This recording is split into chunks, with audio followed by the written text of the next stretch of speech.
Hey guys, Matthew Movies coming here with number 8 in my series on my favorite movies of all time.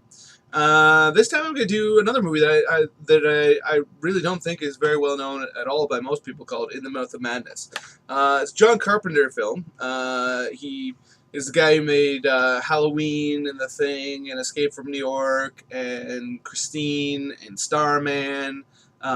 Big Trouble in Little China, one of my all-time favorite directors. I love so many of his movies, but In the Mouth of Madness for me is his best. I just love the movie.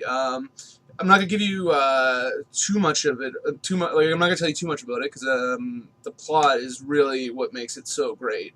I mean, there's some really cool effects and stuff in it, but it's just to me, it's just such a thought-provoking plot.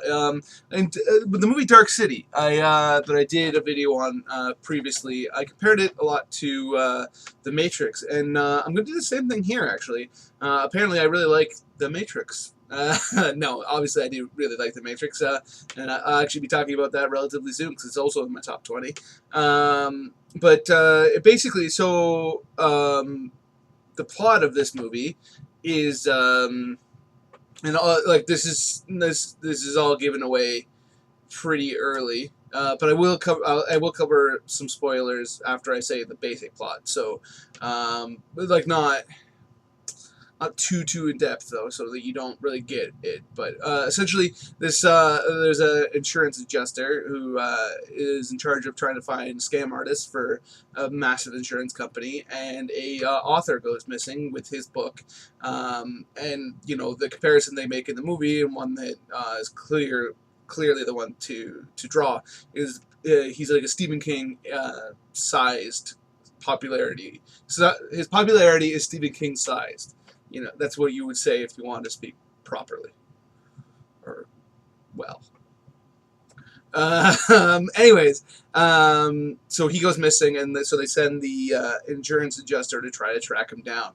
And from there, as you may be able to get, since it's a John Carpenter movie, things get kind of kooky. As far as the spoilers, I'll tell you the basic thought of the movie is... what is reality? Is reality just what we perceive as real? Is it just that way because we've all basically come to the conclusion that that's the case and accepted that that's the case? Does that make it real? So, like, for instance, if we all, like, when back in the day when they thought the world was flat, was it? I mean, obviously it wasn't, but that's the basic idea of the movie. Is your reality just something that everybody agrees upon, so it is so. That may sound kind of goofy, but in the movie it's just so cool.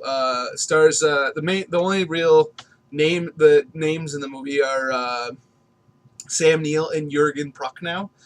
Sam Neill from Jurassic Park, and Jurgen Prochnow has been in tons of movies like Das Boot and lots of others. He's a character actor. If you're any kind of film goer, you'll probably recognize him, even if you don't necessarily know from where. Just such a cool movie. And again, I just really wish more people saw it. So if you're watching this and you haven't seen it, please go watch it and comment below.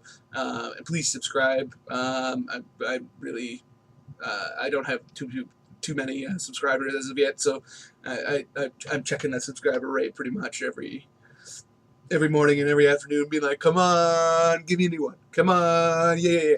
And then when I get one, I'm like, woo! When I don't get one, I'm like, oh. So you want me to be like, woo! Not, oh, don't you? Unless you don't like me, then you probably want me to be, oh. Anyhow, it's a great movie. I highly suggest that you check it out.